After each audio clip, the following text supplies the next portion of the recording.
son. So it was a tough situation altogether, okay? But here it is. He said, you know, hey, I might as well stay in Geshur. You know, it had been good for me to have been there still. Now, therefore, let me see the king's face, and if there be any iniquity in me, let him kill him. Remember, those his words, right? Right. Now, verse 33, it says, he came to the king. Now, I want you to pay particular attention to this because this is the ceremony of giving homage. This is how one would worship their king, or how one would worship Elohim. You know, even as we read the ceremony in Webster's Dictionary. Okay? It says, he came to the king, and he bowed himself on his face. That is, he prostrated himself on his face. Just think of like a dog, you know, when you tell a dog, lay, Yes. he prostrates himself before you. So it says he bowed himself on his face to the ground before the king. And of course, you know, as the ceremony go, he would have said unto him the words. Let's see. Kneel down and held up his hand. He would have, the ceremony of doing homage was, he would have been uncovered. He would have been kneeling. He would have held up both his hands between those of King David, who sat before him. And he would have professed that he did become his man from that day forth, of life and limb and earthly honor. You know, and if the king believed him and received him, he would have kissed him. And we see here in verse 33, it says he bowed himself on his face to the ground before the king, and the king did what? The king kissed him. You know, he came there to pay homage, to realign himself with his father's kingdom, and to be accepted once again by his father. You know, and he even said unto Joab, who he was sending on his behalf, you know, making a proclamation that if any iniquity be in him, let him kill him. You know, if he sees so many that's not right, let him kill him. Now, verse 2 Samuel 15:1 is the verse right after that. It says, and it came to pass after this that Absalom prepared him chariots and horses and 50 men to run before him. And, you know, we see this plot that he embarked upon to even take the kingdom. Now, this would be the same guy, same son of David, that would seek to take the kingdom from King David. Yes. You know, plotted against him, and this is how he won favor amongst the people. It's given to us right here. It was a plot from the very beginning. Yes. You know, and that's what this is showing us. You know, he's even telling the people, oh, that I were, in verse 15:4, oh, that I were made judge in the land, and that every man that have any suit or cause might come unto me, and I would do him justice. Now, check this out. 2 Samuel 15:5. And it was so that when any man came nigh to him to do him obeisance, this word obeisance is shakah, 78:12. They came and worshipped him. Even as they should have been, they were originally coming to worship the king and to petition the king. But he stood in the way that they would worship him. Yes. And he says, you know, when they came nigh to do him worship, that is, you know, the ceremony of how they would pay homage unto him, they would put forth their hands, and he took them by their hands and kissed them. They were paying homage unto Absalom. Yes. He was taking the worship of King David. Yes. You know, and it says, and on this manner did Absalom to all Israel that came to the king for judgment. So Absalom stole the hearts of the men of Israel. Emphasis on stole. You know, Yochanan 4:23 and 24 says, but the hour cometh, and now is, when the true worshipers shall worship the Father in spirit and in truth. Worship the Father in spirit and in truth. Verse 24 says, him must worship him in spirit and truth. Elohim is a spirit. You know, this word spirit is pneuma, number 4151. In the Hebrew is ruach. It means a current of air, that is breath of life. In, you know, when you look at it, it got like this paragraph for its meaning. But essentially, it speaks to life.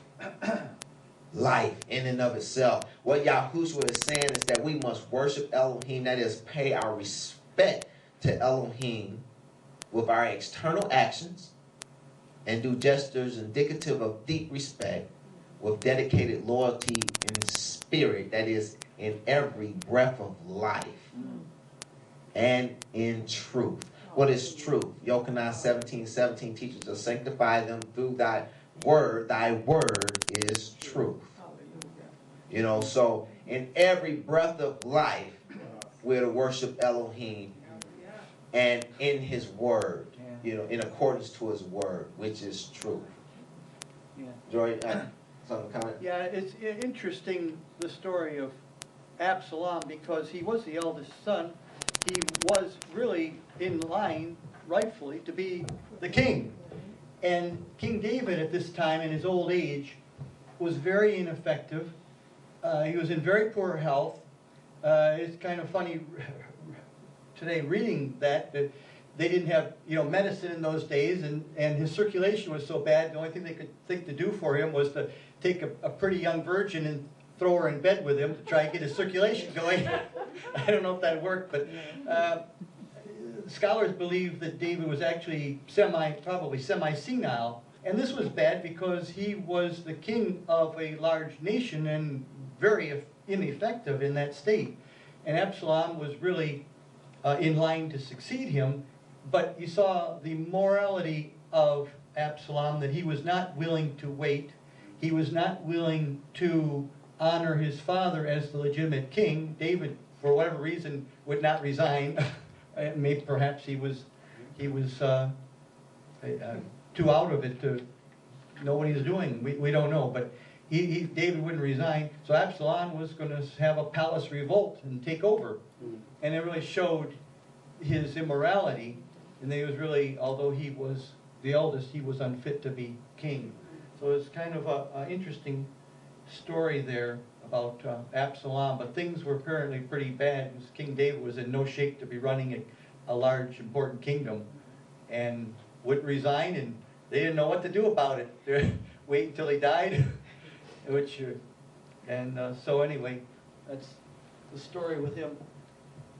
All right. I'm not too sure about David's senility, because when he did resign, he very explicitly told Solomon who to take care of. You know, he seemed to have his faculties then. You know, if not, but he was very sickly. You know, and he had come to the point to where he should have passed on the throne. But it was prophesied that Solomon would be king. You know, and Absalom knew this, as well as his brother Adonijah. He also knew it, and he tried to usurp the throne after his brother Absalom did. You know, and in fact, Solomon would say those same words concerning that Absalom said concerning Absalom's brother Adonijah. You know, if any iniquity, he let him go. He showed him mercy, but he said if any iniquity be found in him, then he shall die. And of course, iniquity was found. Yes. But here it is. It is possible to worship Elohim neither in spirit nor truth, but in deceit, such as Absalom did in this story. Yes. He worshiped King David neither in spirit nor in truth.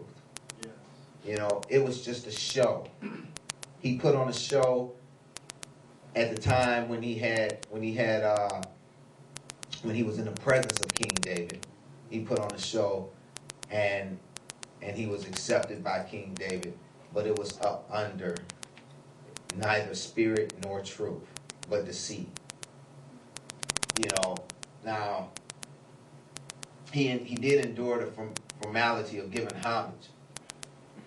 But he didn't worship him. He didn't with every breath of his life, nor was it in truth. Now, just as he worshipped him neither in spirit nor in truth, it's also possible for one to worship in spirit, but not in truth, and vice versa. You know, and this is what Yahushua was alluding to. An example of him worshiping, one worshiping in the spirit, but not in truth, were the Samaritans at Mount Gerizim.